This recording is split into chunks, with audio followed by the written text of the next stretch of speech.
ignite what has been set asunder. We are TFR, Truth Frequency Radio.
Good morning, TFR. Boy, that ends up pretty quick. I didn't realize that just cut off the way it did. Well, welcome to the Ironworx. My name is Josh Corey. I am joined by my co-host and good friend, Mr. Walter. Hello. Good morning. Well, this is Walt here, and we're playing around with Skype this morning. Good morning, everybody. Hope you're having a great morning across the plain, wherever you are, afternoon, evening. We're trying to get our buddy Chad here on the call, and Skype has been fighting us tooth and nail since, about 30 minutes ago now. But we have overcome Big Brother, and I believe we have gotten Chad in the call. Is that correct? I'm here. Welcome, sir. We're so glad to have you this morning. Well, usually we like to introduce you a little better than that. I apologize for all our technical flubs this morning. Well, I came across your videos, sir, just in my suggested feed and started watching and was blown away with some of the information you gave. But rather than me sit here and tell people about who you are, why don't you let everybody know who you are, where you came from? Absolutely.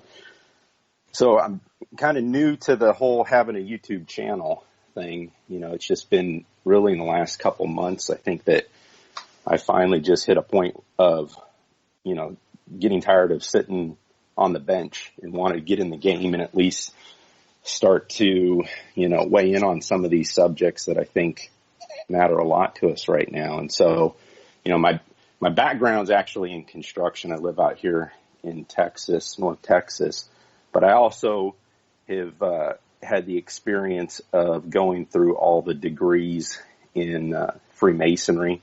I've gone into the Scottish Rite, the York Rite, and have a pretty clear understanding of the ritual work and what takes place. And, constantly hearing from the truth community how the Freemason is the boogeyman and the person that's behind everything going wrong in the world. It was kind of like, I don't think you guys understand really what's taking place. And, hopefully I can weigh in on some of that and show you that, really the intentions of most Masons are not what people think. And then beyond that, I do have issues with stuff in Masonry. It conflicts with my Christian faith.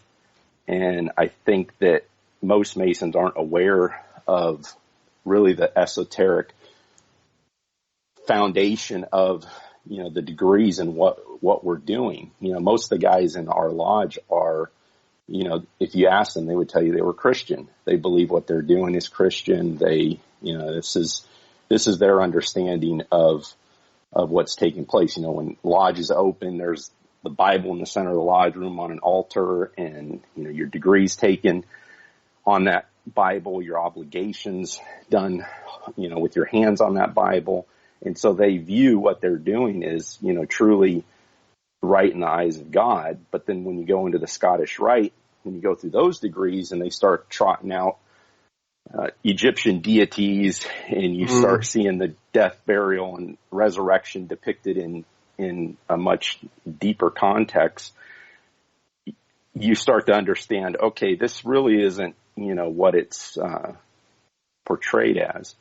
And so that's kind of what kickstarted me putting some videos out. And then, of course, I definitely am an anti-heliocentric model believer. Now, was that just so our listeners who don't know, was that before you became a Freemason that you? No, I've been a Mason for much longer. I mean, if we really want to go back to I'm like most people. Well, look, really and truly, that's really why we want you here, Chad, is to get to know you. I mean, we're all about information and knowledge and truth here, but definitely just the way you came across in your videos, I saw you get quite passionate about things like we tend to here on our show. We get a little bit ranty sometimes in the morning when the coffee kicks in. So we want to get to know you. I mean, your path, what got you here, that kind of thing. Definitely as much as you can tell us, I guess, more than anything else. I know that from what we read and hear, and again, we may be wrong about all that, is that there's certain things that, you're just not supposed to talk about. I hope you heard the air quotes there. But, yeah, man, just let us know what you would like to let us know as far as, how much you can and can't tell us. Well, to kind of just go back to the beginning of, I guess, this path of trying to get to the bottom of what's going on in the world, I think like most people, a turning point was 9/11. That seems to be kind of a moment in time where, we were fed a load of crap.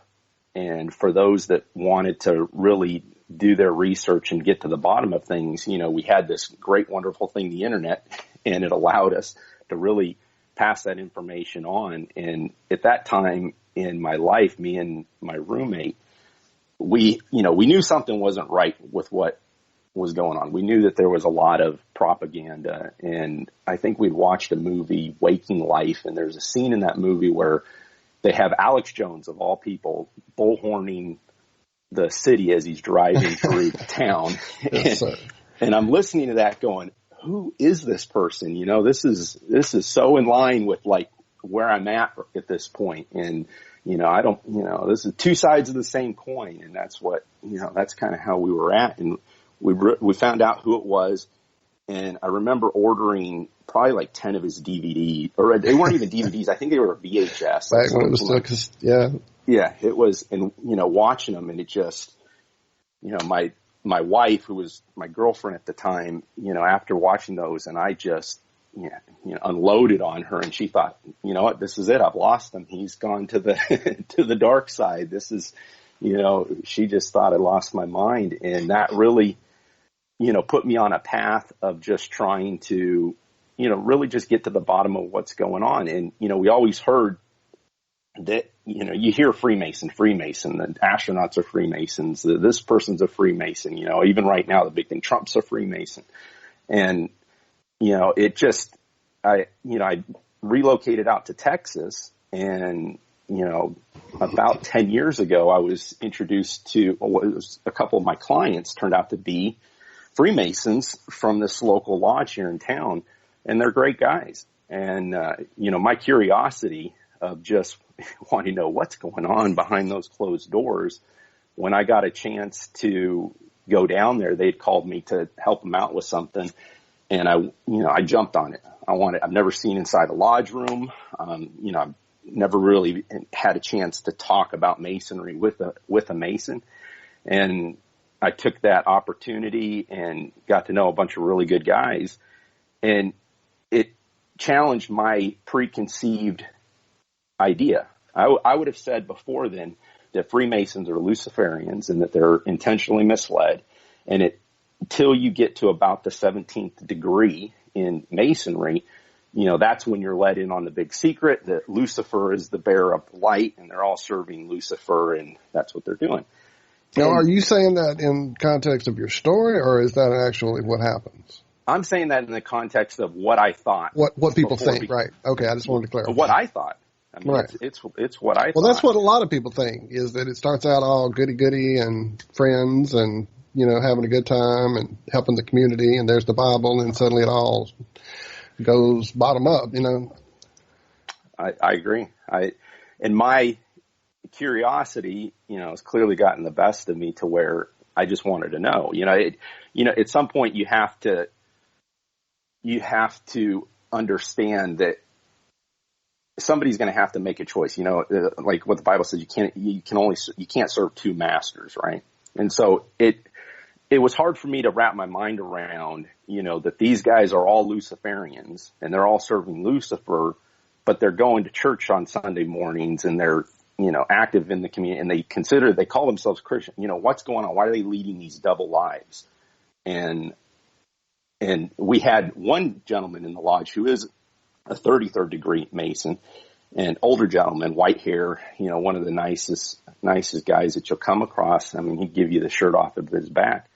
And it just was hard for me to believe that that's what was taking place. So I asked, how do you become a Mason? And went through the process of putting in a petition, and then they do an investigation. They form an investigative committee, and you have to have Masons sign off on, really on your character and who you are. And through that whole process, I got accepted into the lodge. And then when you're accepted into the lodge, you're able to receive the first degree as an entered apprentice. And so you go through this entered apprentice degree, not knowing what's going to take place, what's going to go on, but kind of trusting that, okay, if these guys did it and they seem to be on the up and up, then we'll go down this road. And went through the degree. And at the heart of what I think that most people don't understand, and I was ignorant to this, when you hear about degrees and you hear about moving up in Masonry, I think it's easy for people, they don't understand exactly what that means. It's not this good old boys club where if you're accepted into the inner circle, they just promote you further and further in the degree work. You have to actually make an effort, and you have to put in what's called memory work in working with a teacher to actually move from an entered apprentice to a fellow craft to a master Mason. And so what happens is after you're initiated as an entered apprentice, you go through the degree. At the heart of the degree, the most important thing is what's called the obligation. And it is what you are swearing to God. It is how you are going to conduct yourself as a man, as a Mason, as a pillar in the community, a pillar for God. It's really a pure and just obligation. At the end of the obligation is the penalty for giving the secrets of Masonry, and the penalties that swear that you'll receive get worse and worse as you go through the degrees. They get really creative in how they will kill you. That's some of the stuff I think that gives people that whole it's satanic idea, is that it starts dealing in death. It becomes almost like, so fixated on all these different ways of killing people who reveal the secrets that it seems like, well, this has to be some horrible, evil group of guys, So, well, if they were you've seen the videos that have been snuck out of meetings and things like that. What's the validity there? I mean, some of that stuff that's out there, is that just it's supposed fear to be porn? It's supposed to be a representation. It's not a literal. I mean, you are swearing that this is what they can do to you. So, I mean, by, in that sense, then you're agreeing to have that done to you if you reveal any of the secrets of Freemasonry. The secrets of Freemasonry is the ritual work itself, is the degree, is the secret handshake, the secret word. We have what's called the step and do guard, which is the position that your feet are in if you're a fellow craft, an entered apprentice or a master Mason. And then the do guard is the position that your hands were in on the Bible when you took your obligation. And so you present that step and do guard at various times when you're in a lodge meeting. It would be at the beginning of lodge when they open, and at the end of lodge when they close. Or if you approached what they call the head of the lodge, is called the worshipful master, which a lot of people have problems with just that name alone. There's other things within Masonry that I guess would be considered secrets, but that's what you're not supposed to reveal. I don't reveal any of that stuff on my videos. Right. And I have a lot of reasons for that. One, I swore not to, which if that's my, I want a approach my videos with some integrity. Also, I would be prosecuted in Masonry. They would haul my butt in there, and it would not go well. And, I don't think that they're going to off me, but they definitely would prosecute me. When I was in the lodge, I did serve as an elected officer. So there's positions in the lodge that are elected officers, the worshipful master, the junior and senior wardens, and I was the junior warden. The junior warden acts as the attorney for the lodge. So you keep a Grand Lodge law book. If there's a question on whether or not the lodge is doing what they should or not by Grand Lodge law, it's the junior warden that is to investigate that and make sure that we're doing what's right. It would be the junior warden that would, in a sense, hold another Mason, have a trial for a Mason that broke his oaths. And I really don't want to go down that road. And I have a lot of brothers and Masons that are really close friends. I care a lot about them. I love my brothers. I want them to understand what they're doing and make decisions that are based in truth and not what they think it is. And so, I say as much as I can in my videos and try and convey these points to not just to people that are first being introduced to Masonry, but to the Mason himself. And I've gotten positive and negative from both. So, well, I know you mentioned in one of them that someone actually called your lodge to verify both that you were actually who you say you are, and to maybe get you in trouble because you were having these videos out there with some information they thought you shouldn't be telling, or whatever their trip was. I think I saw also you revealed your actual, I don't know what the name for it is, but your documentation proving that you actually are a member of that lodge on one of the videos. I did. I did shoot a video that shows all of my credentials, I guess if you call it that. Right. I was trying to think it's not a degree necessarily, but it is actually called degrees, I guess. I don't know. It's, So when you go into what's called the Blue Lodge, which is your local small lodge, they confer the first 3 degrees. Once you become a Master Mason and are raised a Master Mason, it gives you the ability to display like vehicle badges, wear the rings. If you ever see somebody that's wearing something Masonic, only a Master Mason is allowed to do that. Right. Another thing that you're able to do is to petition the other appendant bodies. So if you want to go into the Shriners, if you want to go into the Scottish Rite, the York Rite, Grotto, there's various other appendant bodies that you can join. I joined the Scottish Rite, which is what takes you all the way up through the 32 degrees that you'll hear somebody's a 32nd degree Freemason. So I've been through those degrees. So technically I'm a 32nd degree Mason. I also joined the York Rite, which has an additional 9 degrees on that side, which take you through chapter and council, and then into commandery, which is the Knights Templar version of Masonry. So on one side, on the Scottish Rite, they use the symbolism and allegory of the building of King Solomon's temple to I guess, teach their lessons in the degree work. And then through the York Rite, it goes more Christianity and the Crusades, so to say. When you hear that, there's a lot of things that I found out after I started doing a lot of research in flat Earth, because every other thing you find is that the Masons are hiding flat Earth from us all. So in that research, I found out that Shriners are actually above, or over, I guess, from 32nd, and then you can move over to that. Or you have to actually be a 32nd, isn't it, to become a Shriner? That used to be the case.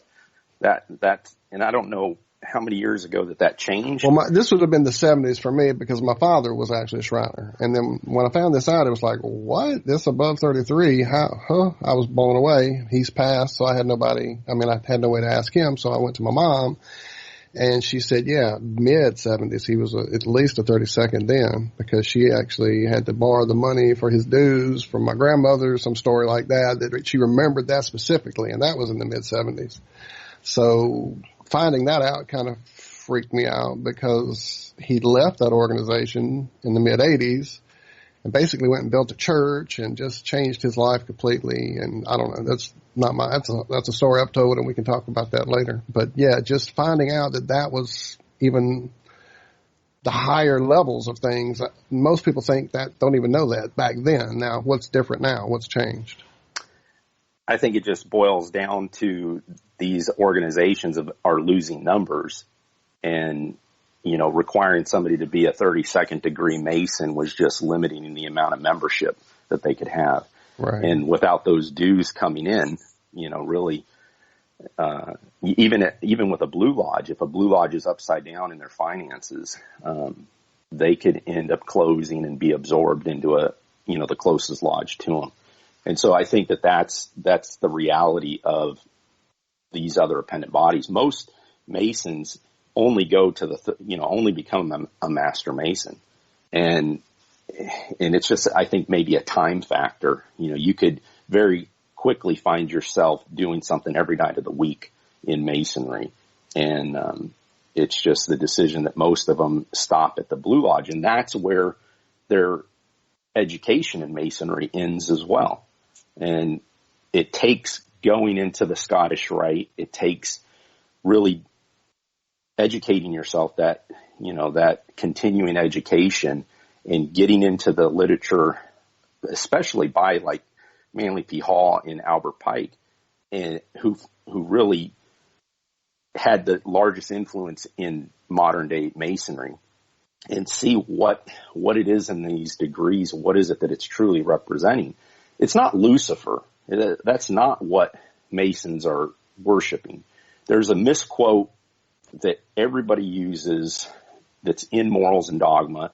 Albert Pike doesn't actually write it. He is referencing another book by Levi.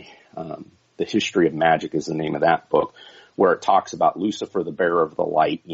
It's a condemnation of Lucifer. If you read it and you can understand grammar and punctuation, it's very clear. And then if you actually go to the source document, which is in the History of Magic, you can read that chapter and understand exactly what it's talking about.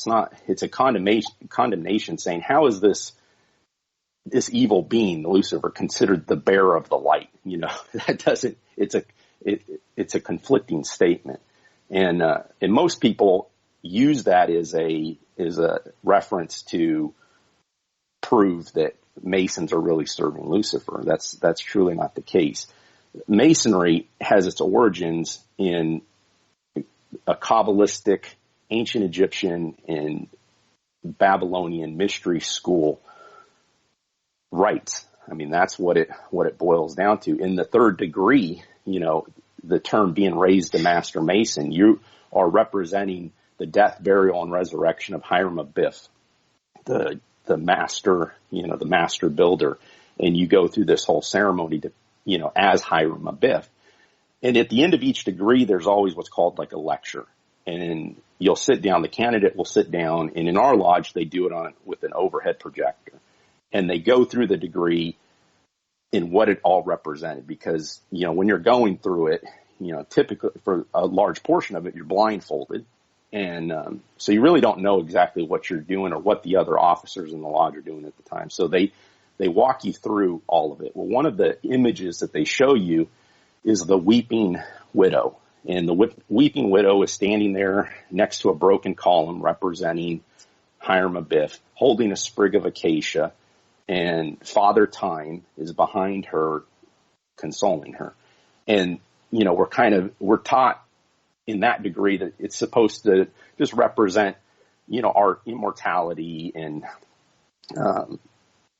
or I should say our mortality, not immortality. And that's, you don't think twice about it until you open up Morals and Dogma and you realize, no, that's Isis who's and it's Horus behind her, and they are weeping over the death of Osiris. And that is really what you start to see in the degrees in the Scottish Rite is the Egyptian deities that are trotted out and are introduced in those degrees. And I hold the belief, like Rob Skiba, I'm a big fan of Rob Skiba, that Osiris and Nimrod, and that Nimrod went by many names. You know, to the Egyptians, he was Osiris. To the Assyrians, he was Ashur. To the Babylonians, he was Nimrod. To the Greeks, he was Apollo. In the early constitutions in Freemasonry, they point to Nimrod as the founder of Freemasonry, the father of Freemasonry. And when you really understand who Nimrod is in history as the first king who was really trying to overthrow God and was, in a sense, an antichrist and had the occult ceremony, you know, the occult practices that were taking place in Babylon at that time, which, you know, human sacrifice, the sacrifice of children to Canaanite deity. And he's a vile king. He really was. And that's who is the founder of Freemasonry. And that is who is being honored and worshipped, in a sense, when you portray him in the third degree. And most Masons, if you're a Master Mason, you're listening to this, you're going to go, what? Well, you need to join the Scottish Rite, and you need to do your continuing education like they say. You need to go for that. Well, I mean, if that's where this all began, so most people point to that and go, okay, well, if it began with this evil guy, then it's obviously an evil organization. Before we get into that, Josh, how soon are we going to be hitting break? It's got to be coming our way pretty quick. It sure is. Just probably any second now. We got about 3 seconds. Thanks for the heads up. But yeah. This is Truth Frequency Radio. No hate, no hype, no fear. Real people, real radio.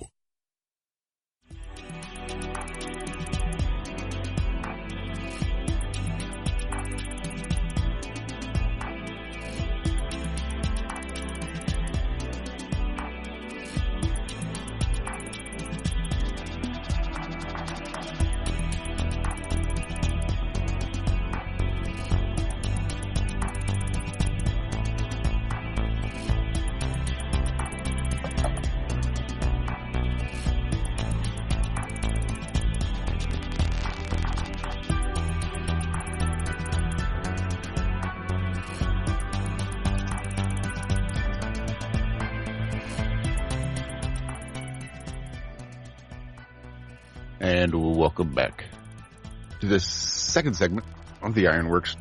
My name is Josh Corey. I'm still here waking up, but man, this stuff is absolutely fascinating. We are joined by Chad Swanson. Chad, I just had a real quick question. Sure. You said you were swearing these oaths basically under the pain of death, right? They got increasingly worse and worse. And if you were to reveal these secrets, you didn't think they would probably actually off you, but you said you did sort of have a court of sorts. You still had penalties to which you would pay.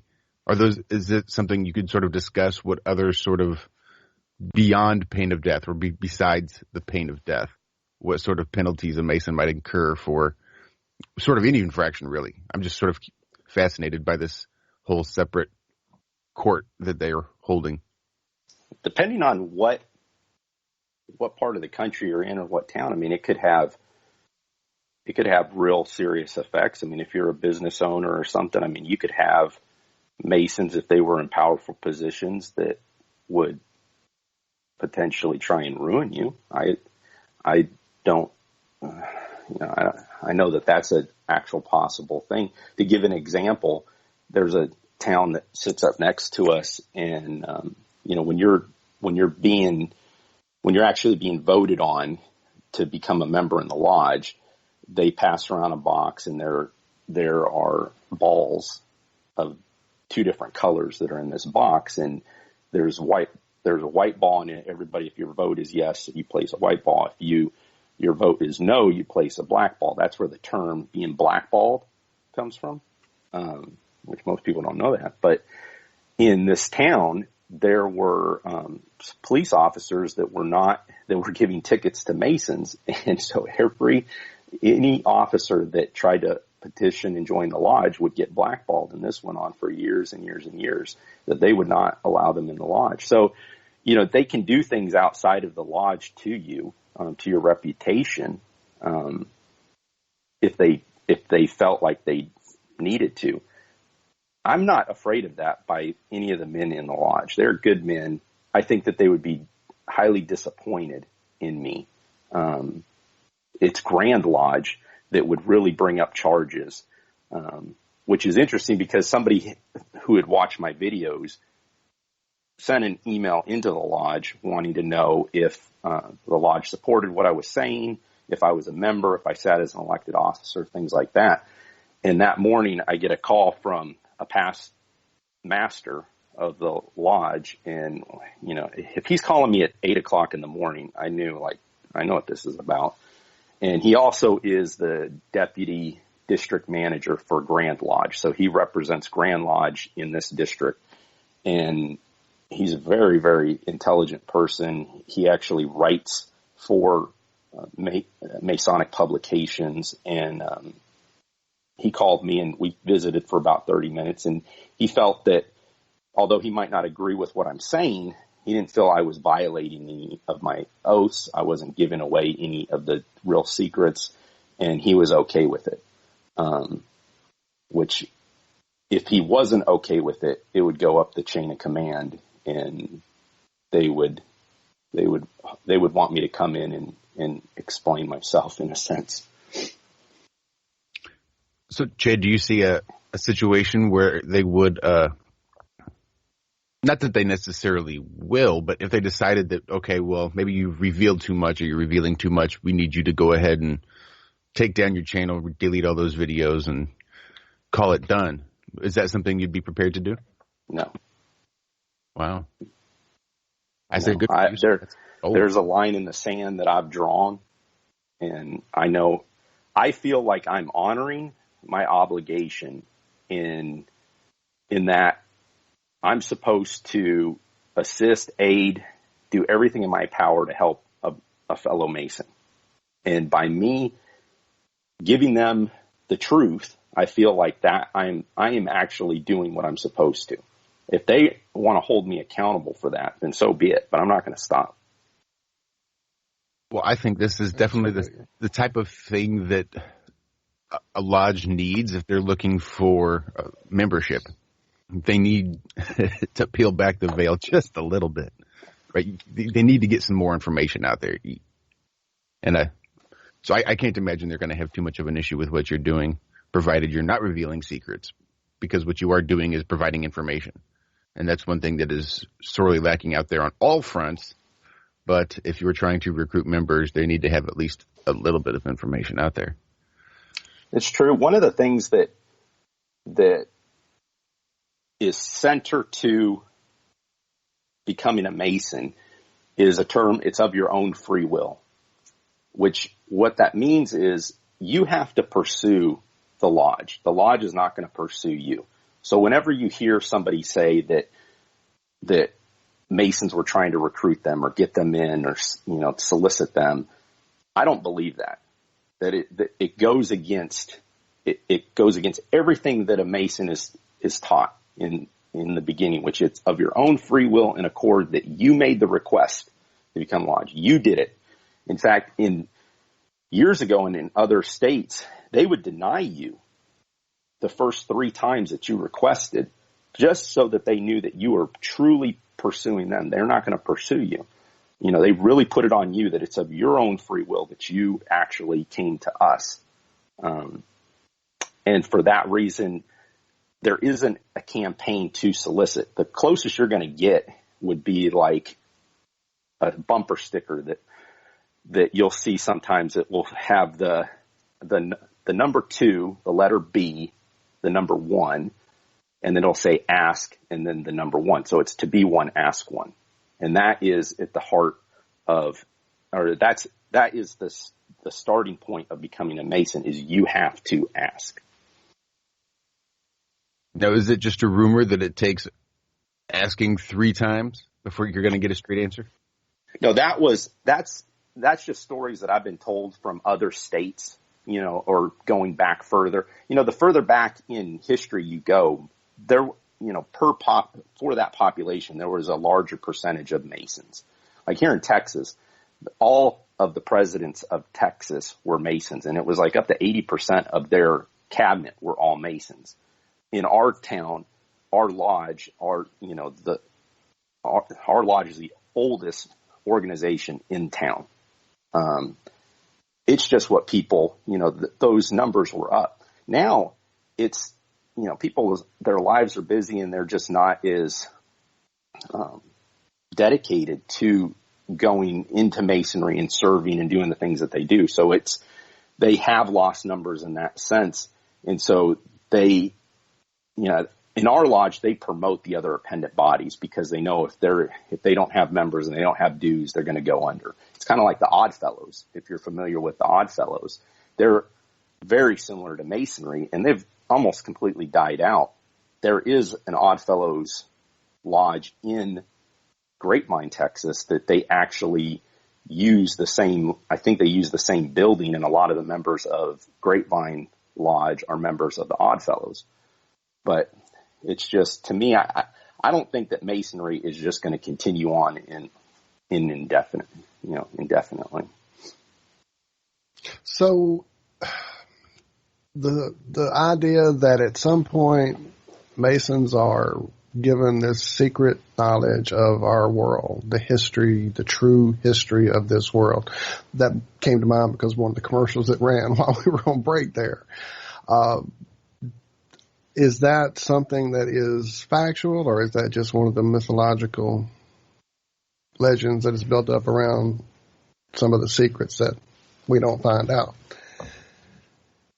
I think it's all around in the symbolism. It's whether or not a Mason can peel those layers back and get to the, and really get to the esoteric understanding.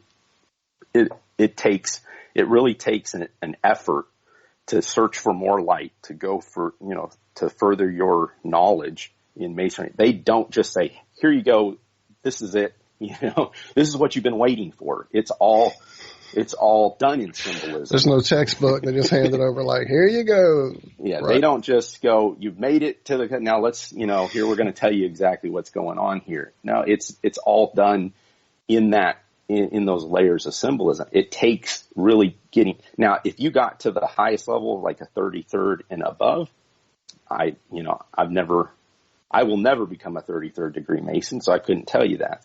I know one, personally. I've met a bunch, but, they seem like really good men. So I can't really say to what they've been told, but, as far as us, it's just going through all of this ritual work that has an origin that I don't necessarily, feel is what a Christian should be a part of. So it's putting the holy on the profane, and I've got a big problem with that. And that's why you won't be going beyond 32nd. I heard you say that with such, like, this is not going to go any further. So is that because of your beliefs, or you just don't want to?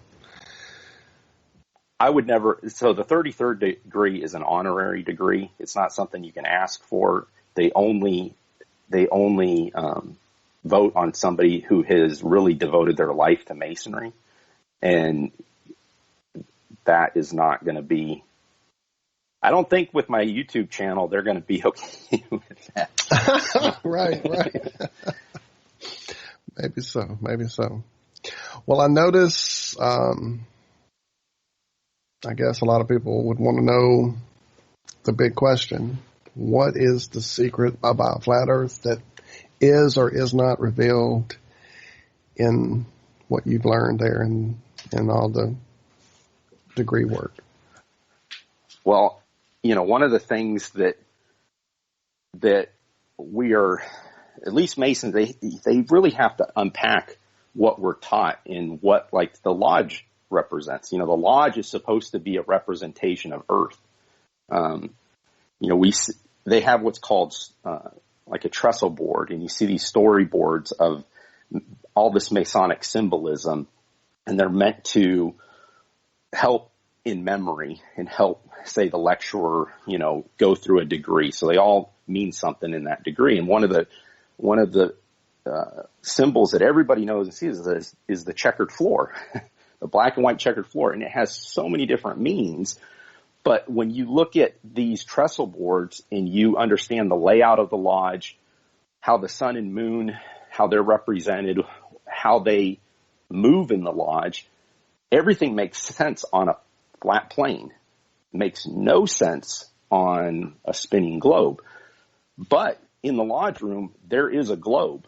When you come in as a candidate, you'll pass two pillars that represent Jachin and Boaz, and on the top of those pillars are a globe and a celestial globe. I believe that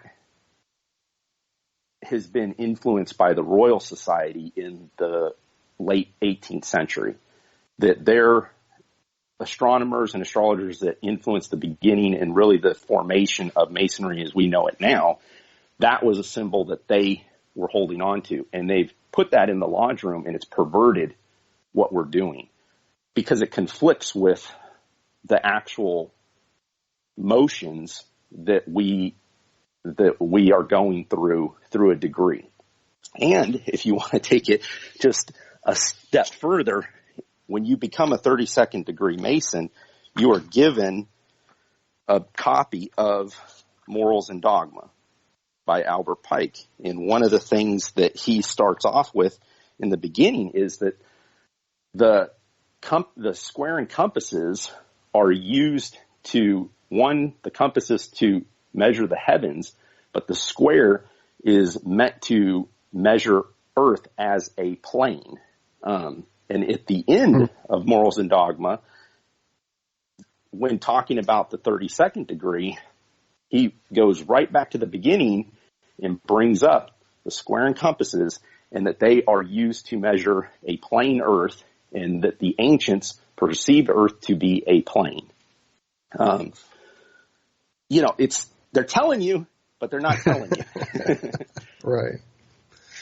Well, see, I don't think most people realize there's so much decoding that has to be done once you're in the organization. I guess most people think, like I said earlier, it's just handed to you in a textbook or a big scroll, or I guess these days in a PowerPoint presentation or something that, here's all the secrets. There's still a lot of discernment and a lot of decoding literally being done. So that's encouraging, because you said you'd kind of gotten into the organization a long time ago. It was part of your path of truth. Knowing my father was in it, finding out my uncles and things like that have asked me, did I, have an interest? Knowing I have that invitation, I guess. Nefarious and, evil deeds that are done, and the videos and things that are snuck out and things like that. So it kind of makes you wonder, I don't know, finding this, that it isn't just a big secret reveal. That's almost a balloon pop, but it encourages me because I love research. That's what got me to Flat Earth, was doing the research. I understand. If you just see a clip of somebody who snuck a camera into a degree or something, you're not getting what's going on in its proper context. And that is, for a Mason, their curiosity is what leads them to go through all of these degrees and join these other appendant bodies and stuff. And there's so much information that's conveyed in a degree that unless you further that study, you're not going to understand, unless you're stepping into it and watching that degree or going through it with already a vast amount of knowledge, to where you can pick out the symbolism and what's going on and go, I get this, but I think that's a very unique person that would be in that position. Interesting. Very interesting. You've got my wheels turning for sure. Well, the whole idea that there's a bigger scheme behind everything, that they are, the world leaders and they are the ones who are pulling the strings with an ultimate goal of one world government. And how much validity do you put to that, sir? Well, there is in a sense, a one world government. I joke around in some of my videos. I think science is the one world religion. Sir. Scientism. I think that is really the one religion masquerading itself around that everybody just has taken hook, line, and sinker. But really, the one world religion. If you boil down a lot of the symbolism in Christianity, in Catholicism, in many of the, occults and various, or they all are partaking in a sense of worshiping Osiris. That's what they're doing. The obelisk in Washington represents Osiris. The obelisk, in the Vatican Square represents Osiris. The Christmas tree that you put up in your house every year around Christmas, that's a pagan Osiris Nimrod act that people are going through. It's all worshiping Isis and Osiris, and it has perverted Christianity and governments and everything that we see. So, in a sense, is there a one world religion? Yes, it all roads lead to Rome, and then that road leads right over to Babylon and Egypt. Well, I mean, it really, the more you uncover as you dig down these rabbit holes, I mean, the idea that governments aren't already one organization as it stands is already a joke to me, that people don't see all the collusion that goes on behind the scenes, the false flags left and right. So absolutely. Well, that, you get people that say, how is it like with the space program? The Russians and the Japanese and the European space, they'd have to all be in on it. Yeah, they are. they all know they are in on it. That's the reality. I'm working on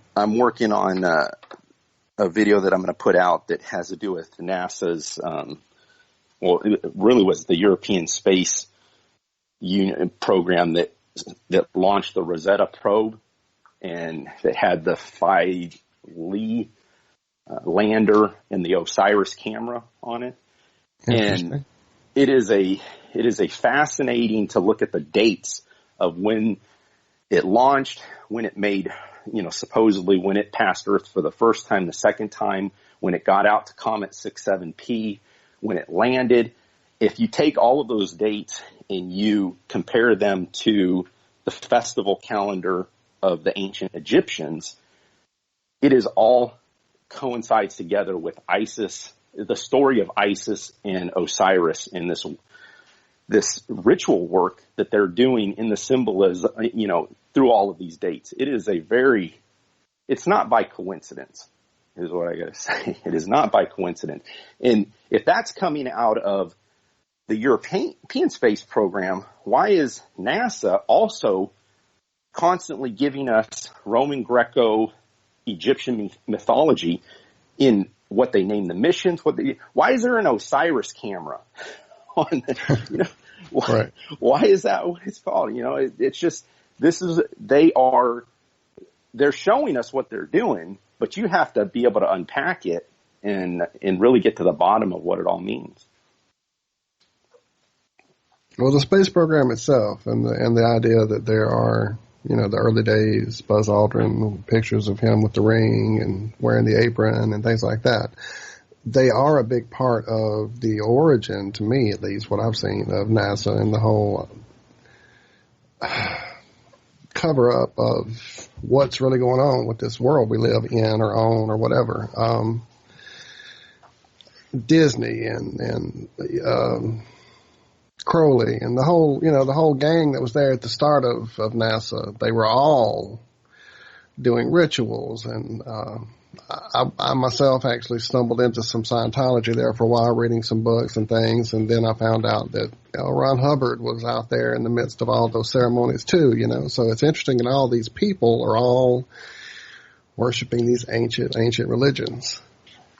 So is that what's holding you back from you going forward? Is that idea how long have you been a Christian? Is that a lifelong thing, or did this happen as you progressed through? I have.